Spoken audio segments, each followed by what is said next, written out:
गेल्या 3 महिन्यांपासून उकाड्यानं हैराण झालेल्या नागरिकांसाठी दिलासादायक बातमी आहे. उकाड्यावर थंडगार हवेची चादर घालण्यासाठी मान्सून लवकरच दाखल होणार आहे.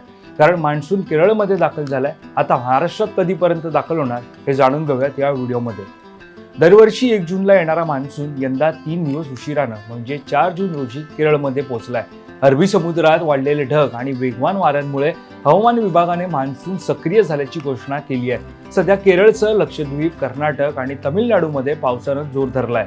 हवामान अंदाजानुसार पुढील 48 ते 72 तासात मान्सून गोव्यासह महाराष्ट्रात प्रवेश करेल.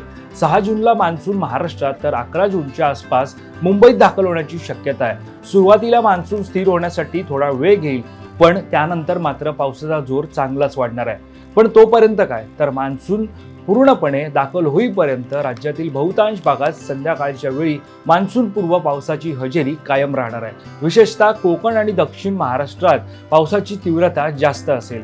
गेल्या 2 दिवसांपासून आग्नेय अरबी समुद्रात ढगांची घनता वाढणे, वाऱ्याचा वेग ताशी 20 ते 25 नॉट्स पर्यंत पोहोचणे आणि केरळमध्ये व्यापक स्वरूपाचा पाऊस पडणे या निकष यांची पूर्तता झाल्याने मान्सून दाखल झाल्याची घोषणा झाली आहे. तुमच्या भागात पाऊस सुरू झालाय का? आम्हाला कमेंट करून नक्की सांगा आणि अशाच हवामान अपडेट्ससाठी फॉलो करायला विसरू नका.